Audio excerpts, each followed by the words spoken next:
So my father worked for a Midwestern railroad company and he was middle management, upper management, so he got moved around a lot. And so growing up, we were packing up and moving to another town every 3 or 4 years. And as I was getting older as a child, it got harder and harder as we did that. To have to start over, find a new group of friends, it was really, really a drag. And then in the 6th grade, I don't know if we moved into the wrong neighborhood. I don't know if I just randomly connected with the wrong group of kids, but I became an easy target for this group of punks who made it their mission to come after the new kid on the block. I know exactly what it is like to be bullied. And it was a very difficult year, the 6th grade year. Ended up being so bad that my parents moved me into a parochial school in 7th grade. I was subject to virtually daily harassment. I was cursed at, randomly punched on the school bus. If they had social media back then, I'm sure I would have had digital knives slung at me. The Apostle Paul wrote in Corinthians how he was in danger on the seas and danger on land and danger in the towns and danger in the country. And like Paul, I understood what he went through because that was my existence in the 6th grade. Danger in the schoolroom, danger in the locker room, danger at the water fountains. One thing saved me, though, which is what we're going to talk about this morning. And so I'll circle back to my story a little later on. What I want to talk about this morning is one of the most important questions that a person can ever ask in life. And how you answer this question that we're going to give you in a moment has a direct impact on the choices that you will make in your life. If you answer this question wrongly, then you are going to set yourself up for struggle and pain that you wouldn't face otherwise. You answer this question properly, biblically, you are going to give yourself an advantage that so many in life are missing and provide for yourself a ready defense against so many of life's temptations and pressures. You ready for the question? Here it comes. It's your first fill-in on your note sheet. It's 3 words. Who am I? Such a simple question. But it intersects with so many profound thoughts that are rummaging around my mind and my heart and my soul. Thoughts that trouble me, that drive me, that haunt me. Why is this question so important to answer? Well, think of all the things that this question points to. It points first of all to my identity. So many struggle with this today. It's the buzzword of our time, isn't it? Identity. What is it that defines me? My gender? I'm born male or female, or am I? Or is it true what many say that sex is only assigned to me at birth and that I get to choose what I am sexually? I'm so confused. Or maybe it's my skin color. That's the primary driver of my identity. Alongside gender, race is the hot button topic of our culture right now. Or maybe my identity is found in the size of my bank account, how much money I have. Or maybe it's found in my family name or who my father was or where I went to school. Or my digital self. So many today create an identity out of thin air and they post it for all the world to see. Look at me, like me. I see identity confusion and fragility all around today that I look. Answering the question, who am I, biblically, can maybe take away a lot of that confusion. The question, who am I, also points to my purpose. Why am I here? Why am I walking on this earth? What am I supposed to do with my life? If I can find an answer to the question, who am I, maybe I'll have some clarity there. The question, who am I, also points to my value. Do I have any worth? Does it matter that I am here? Have you ever asked yourself that? What is the value of my life? Am I just 99 cents worth of chemicals, the product of random evolution, or is there something more to me? See what I mean? The question, who am I, is arguably one of the most important questions that we can ask. And this morning, we're going to attempt to find an answer to that by inserting it into the life of this man named David. You ask any Christian who the greatest heroes are in the Bible, and invariably David will be one of the top 5 people that comes to mind. And David's story and David's writing has so much to say to us about this question and others that we're going to want to ask. And so that's one of the reasons why we're going to hang out with David for a couple months before we come to Easter. Let's start, though, by sharing 4 reasons by way of introduction for why David is such a great Bible hero, why you need to know his story. First of all, David was the greatest of Israel's kings. Like George Washington was for the United States, David came early in the life of the nation, and then he cast a long and noble shadow over Israel's entire history. He was their second king, whom God specifically raised up to replace their first king, a man named Saul, who turned out to be weak, self-absorbed, and idolatrous. With the exception of a couple hiccups, one of them very severe, David's reign as king was blessed. And during his rule, Israel achieved independence from her enemies and rose to become, in his time and in the time of his son Solomon, the greatest and most powerful nation on earth for a season. Secondly, David's kingship became a prototype of the coming Messiah. Prophecies and promises were given to David by God that the descendant from his line would one day arise. And the rule of that future king would bring not only peace to Israel, but peace to the entire earth. A peace and rule that would never end. And this king, one of his names would be a son of David. Of course, we're speaking of Jesus Christ. Thirdly, David was the Shakespeare of his time. Anybody know when David lived? Can you pinpoint it roughly? BC, definitely. What century? 900 BC is the time frame we're talking about. So, just about 3,000 years ago. And during that time, David was the greatest writer, poet, and musician on earth of his generation. The Greeks were still trying to find their mojo. Socrates and all that hadn't even arisen yet. It was in Israel where a renaissance of artistic creativity was awakening through David's pen. Nearly half of the Bible's 150 Psalms are attributed to him. You know, we're tempted to think that people back that long ago, 3,000 years ago, scarcely better than cavemen. Oh, no way. Have you ever looked at the heavens at night, at the galaxies at night, and marveled at what you were seeing, felt humbled by what you were seeing? Anybody ever had that experience? Well, David did too, and he wrote about it. Next slide. He wrote in Psalm 8, "When I consider the heavens, the work of your fingers, the moon and the stars which you have set in place, what is man that you are mindful of him, or the son of man that you care for him?" Nobody could say it better. Have you ever done something awful and felt terrible afterwards, and you wondered how God could ever forgive you? Anybody ever been there? Raise your hand. Just me and Janice. That's it. Wow. Well, David was there, and in Psalm 51, he cried these words out to God. "Create in me a pure heart, O God. Renew a steadfast spirit within me. Do not cast me from your presence or take your Holy Spirit from me. Restore to me the joy of your salvation." No one could say it better. And David wrote these words. How many years ago? 3,000 years ago. There's a fourth reason David was great, and it's the reason why we're going to go on this journey with him this winter. He's the one man in all the Bible praised by God himself with these unique, astonishing words. The Bible calls David a man after God's own heart. The reference comes in 1 Samuel 13, verse 14. When Samuel says to Saul, after God has rejected him as king, "The Lord has sought out a person after his own heart." Isn't there a part of you that would love God to think that of you? To look at you and say, "My son, my daughter, you are a person after my heart."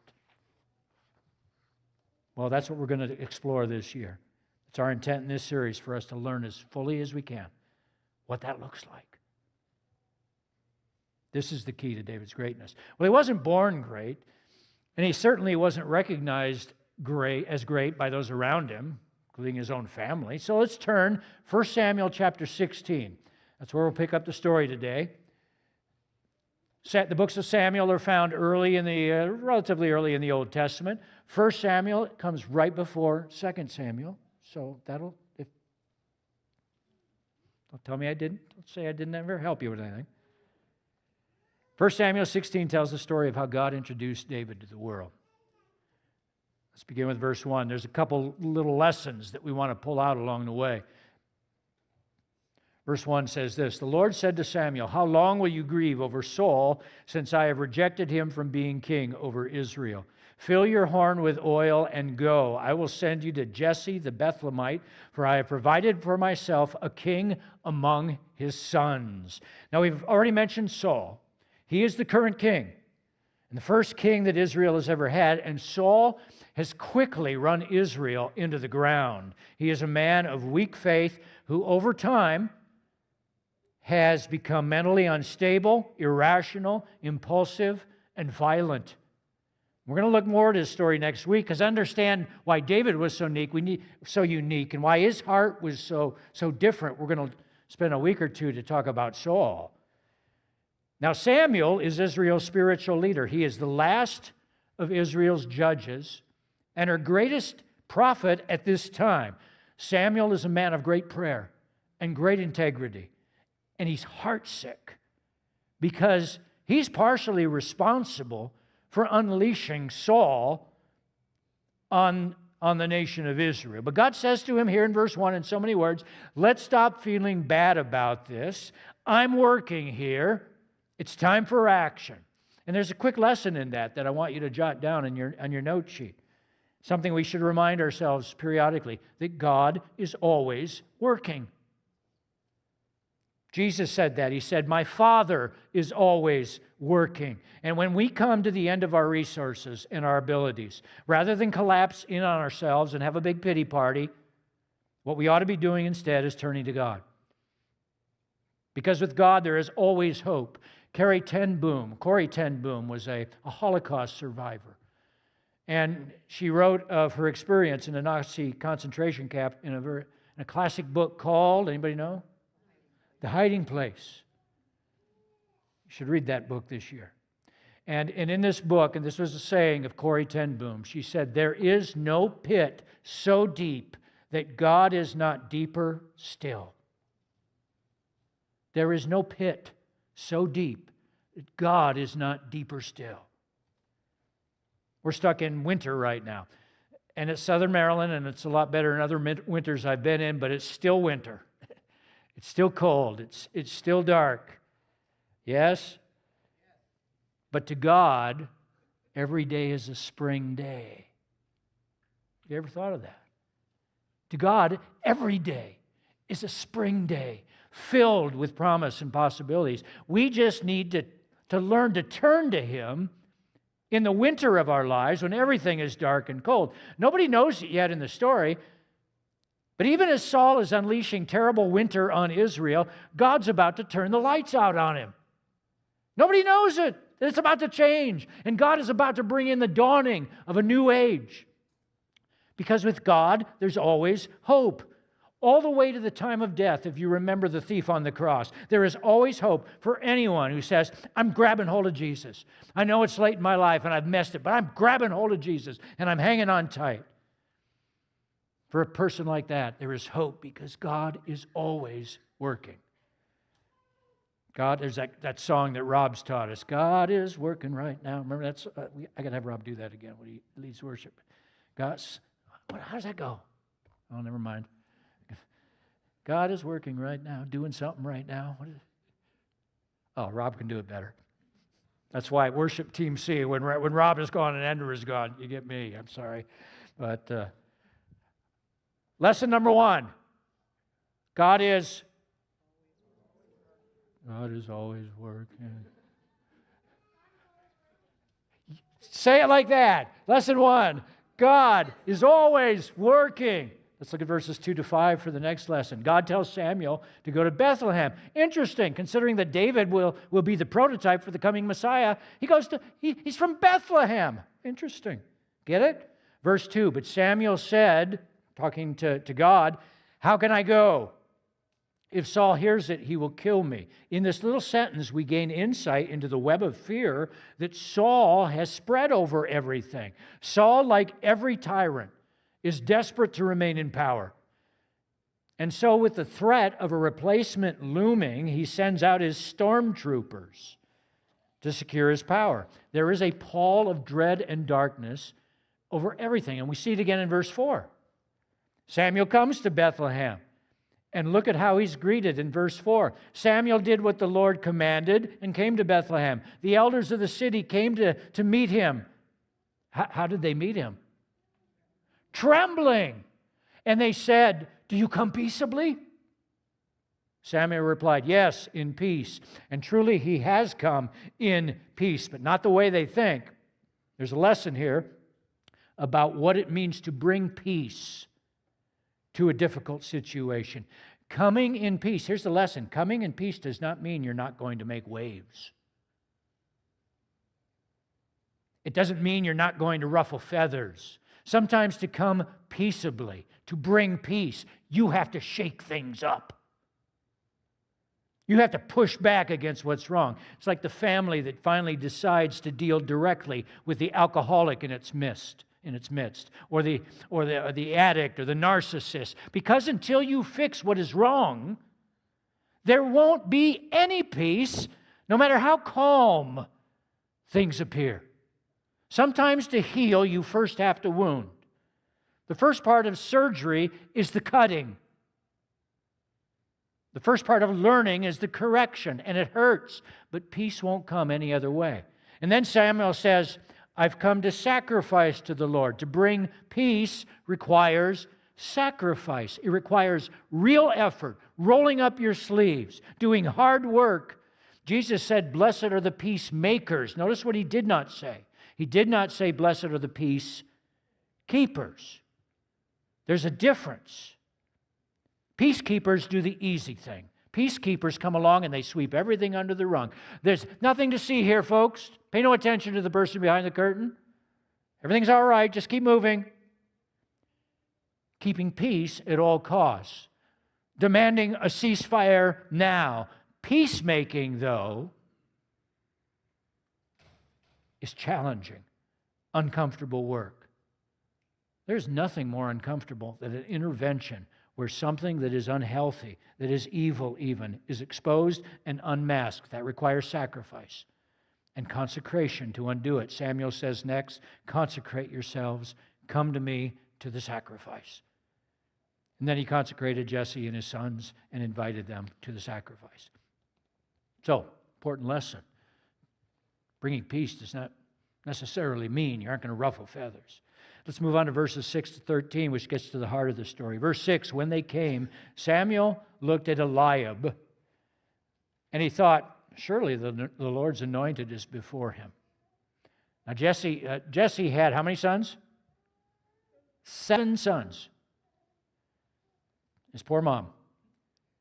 His poor wife. And all of them were brought out, apparently in birth order. It's like The Voice or The Masked Singer or American Idol. They're just kind of lined out from the oldest to the youngest. Samuel sees the oldest, Eliab, and he says, surely this is king material if I've ever seen it. Question, what do you think Samuel's basing his assessment on? His looks, his appearance. Eliab's the firstborn. No doubt he's the biggest, he's the strongest, the most mature looking of the lot at this moment in time. Samuel should have known better at this point. This is craziness for Samuel to think this way. This is the sort of thinking that got Israel in trouble with Saul. When Saul was first chosen, 1 Samuel 9 verse 2, maybe jot that in the margin and look at it, says that Saul was, quote, a handsome young man. There was not a man among the people of Israel more handsome than he. From his shoulders upward, he was taller than any of the people. Boy, talk about things not changing. Do we not do this still today? Talk about deciding a person's identity or purpose or value. We do it by what we see on the outside of things. But thankfully, this time around, Samuel is prayed up. And so he's close to God, and God distinctly speaks to him at this point. And God says to him in verse 7, and this may be one of the most important verses in the Bible. If you were to make a list of the 10 most important verses of the Bible, verse 7 of 1 Samuel 16 might be among them. The Lord said to Samuel, don't consider his appearance or the height of his stature, because I've rejected him. For the Lord sees not as man sees. Man looks on what? Outward appearance, but the Lord looks on the heart. Say these words after me. The Lord sees not as man sees. Man looks on outward appearance. The Lord looks on the heart.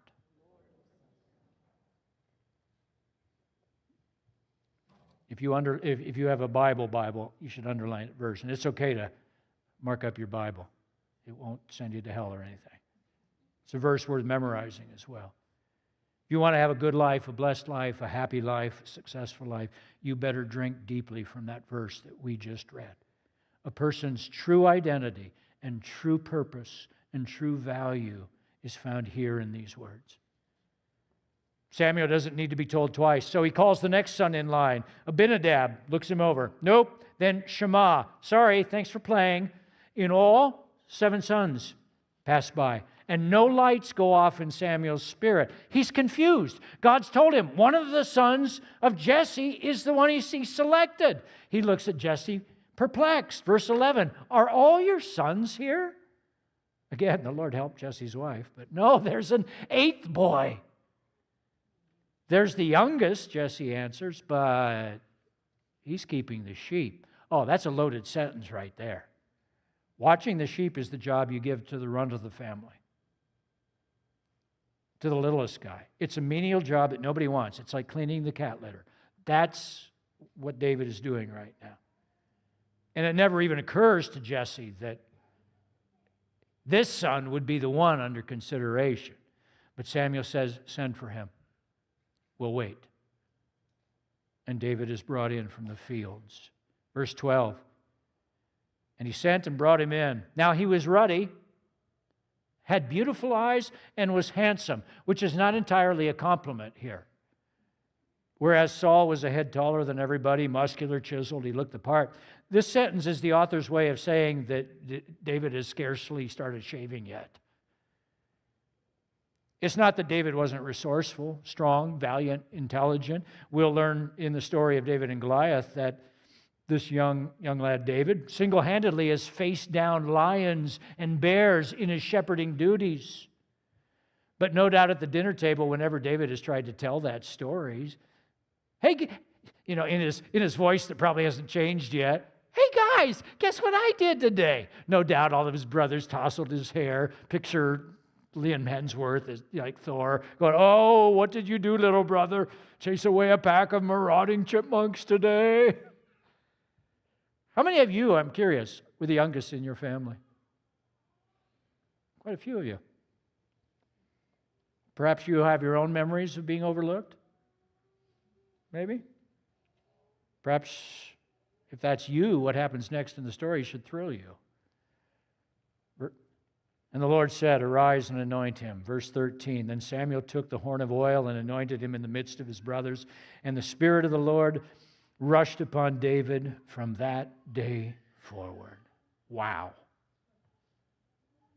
Why did God choose David? Don't miss it. It's the heart of the story. And it's the heart of where you'll find your true identity and purpose and value. We might think that God chose David because he was little or young or weak. We know that God likes to do that in the Bible, yes? He likes to do things that show that he's the powerful one. He likes to pick foolish things to shame the wise. He likes to pick weak things to shame the strong. Jesus didn't choose the 12 from the elite institutions of Israel, from the best and brightest. Who did Jesus choose? Choose tax collectors and fishermen, uneducated working class men to build his kingdom with. And that may have been a factor here. I'm not saying it's not. Follows the principle. But that David is the youngest in weakness is really only incidental to why he was chosen. The Lord's already given us the criteria that he was looking for. And Samuel told Saul, God has picked somebody after his own heart. God telling to Samuel, don't look on the appearance because I look at the heart. Why did God choose David? Because of his heart. So what can we learn about David's heart this early in the story? We've hardly met him. Well, there's things here. Let's draw it out real quick as we come down the home stretch. Unbeknownst to his father Jesse or to his brothers, something else was going on in those fields as David was tending the sheep. David was seeking God. Most young men left alone will seek empty things or worse.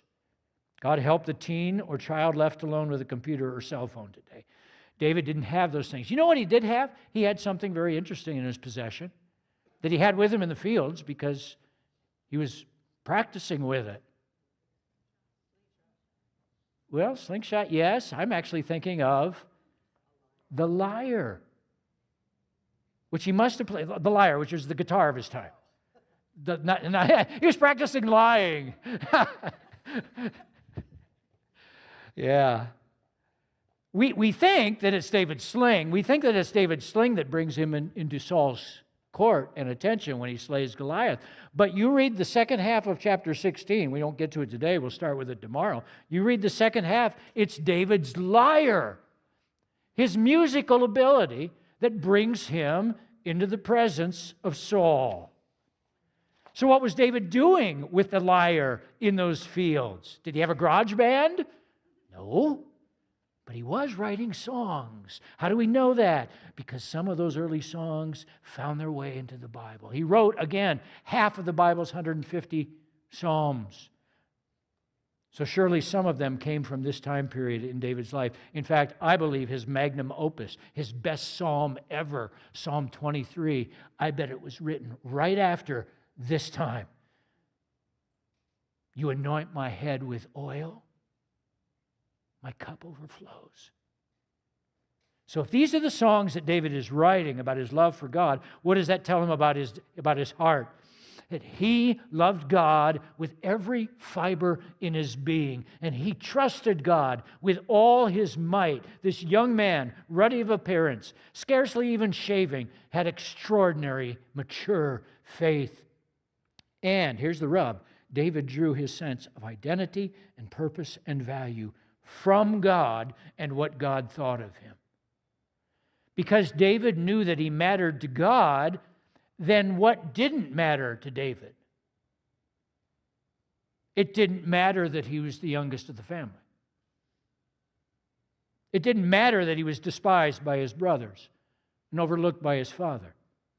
Because David knew he mattered to God, then it didn't matter that he didn't look fully the part. He wasn't fully developed yet. He wasn't as fine a specimen as Eliab. It didn't matter that his muscles weren't as big as Shammah's yet. Because David knew that he mattered to God, then it didn't matter that he was the lowly shepherd, that he wasn't the most popular kid.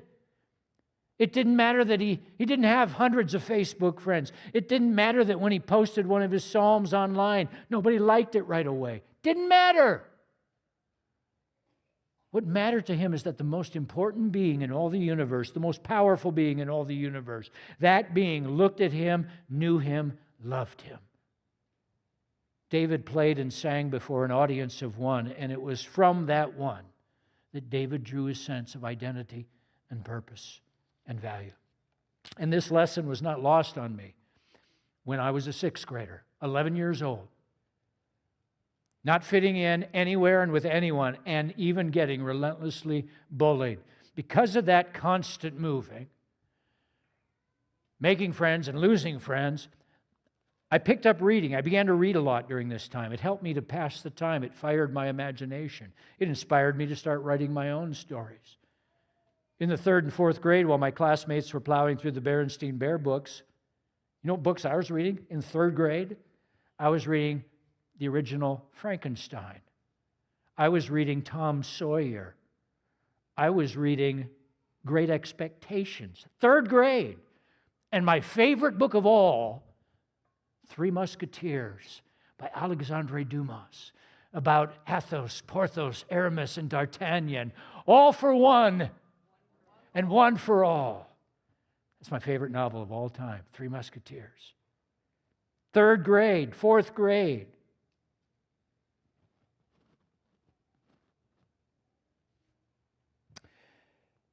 It was, and then I started reading the Bible. alongside of that. I was given a Bible in the 3rd grade, and I began to read that as well. And I still have my 3rd grade Bible. And I spent a lot of time, guess what, with David in the Psalms, because that's where I have most of my underlinings. David was instrumental to me at this time period of my life. And real faith ignited in my heart, so much so that at the age of 11, I gave my life to Christ. I believed in Him since I was born. I was brought to church, loved Jesus, but I followed Him. I made that choice to follow Him at 11. And I'll never doubt that a young person is capable of very real, strong faith, because I was that child. And I really love Jesus. Oh, and in 3rd grade, I also started taking guitar lessons. I picked up my lyre, and I started writing songs. And I came to learn what David learned, that God made me, that God knew me, that God loved me. And it was that rock-solid assurance that preserved me during those years. You would have looked in the lunchroom and seen me sitting off by myself, and you would have thought to yourself, that poor kid. You would have thought me shy. You would have thought me unpopular, nerdy. Nothing wrong with being nerdy, by the way, but I did like Star Trek. I guess that counts. But inside, God was making me strong and confident and secure. You would have never known that that kid sitting off by himself was good at words. First time I gave a speech in freshman speech class. How many of you in high school have to do speech class? Henry, do you have speech class? Yeah. In freshman speech class. And guess what? We had moved again between 8th grade and 9th grade. They had assigned speech topics, and I had to give a speech on the dangers of television. You should have seen their mouths drop to the floor. Wait, that's the kid in the lunchroom. God was up to something. And gradually over time, things came around for me. I went on, I graduated with honors, had a few friends. I even had girlfriends in high school. Can you, Janet. Beverly Christensen, 7th grade.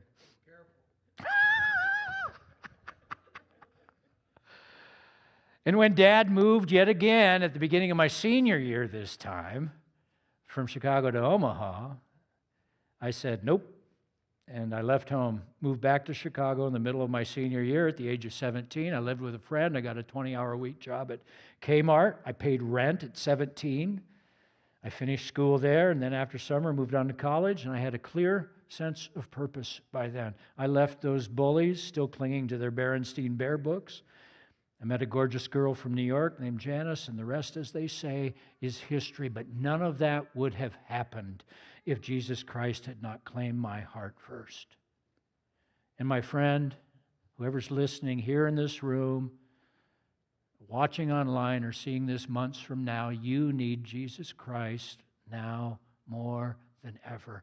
The world with its technology today has only made the pressures that I was dealing with, the loneliness that I was dealing with, the temptations 1,000 times worse.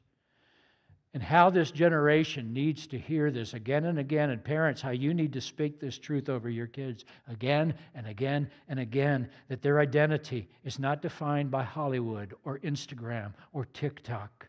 Your identity is defined by the God who made you. God is the one who made you into a man or woman. Gender's not assigned to you by a doctor. It's assigned to you by God. And you don't get to choose it later in your life. God determines who you are, and then He gives you clear markers so that you know beyond a shadow of a doubt who you are, so that you can then grow up into a man or woman after God's own heart. But your identity is far more than just your gender or your skin color or your ethnicity. You are a unique and special creation of the living God. You are fearfully and wonderfully made. And if you learn to draw your deepest sense of identity from that one, the one who made you and loves you, then you can stand strong and confident when the winds of culture and peer pressure blow over you. And your purpose is not defined by anything in the world. Your purpose is defined by God. David wrote in Psalm 57, we're going to sing a song in a moment based on Psalm 57. David says, I cry out to God Most High, to God who fulfills His purpose for me. Your purpose is not defined by your grade point average or what college you go to, what talents you have or don't have, by whether you win or not. by your health, by your family, by whether your father loves you or not. You have a heavenly Father who loves you. That's what matters. Your heavenly Father is proud of you. That's what matters. And your value is defined by God. Your value is not defined by how you look, how developed you are, how thin you are, how pure your skin is, how big your biceps are. You are beautiful right now in God's eyes. Beautiful. Stop thinking about hurting yourself. Stop thinking about cutting yourself. Or worse, do not hurt something precious that the living God has made. Your value is not defined by your popularity or how many people like you. So stop throwing that false, phony self out there. Stop doing things you hate to be liked. Stop posing and wearing masks and acting cool to be liked. God's already checked that box. God likes you. Turn to your neighbor and say, God likes you. In fact, the most important being, God likes you. I'll be your neighbor. Everybody say, God likes you, Lindsay.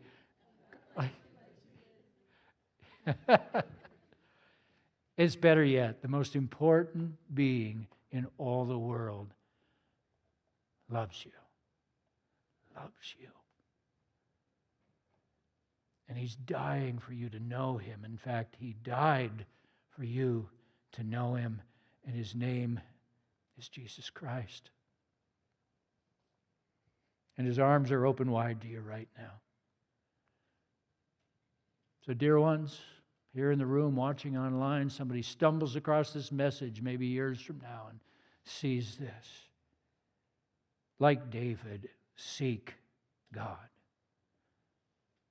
Run into His arms. Today. This moment.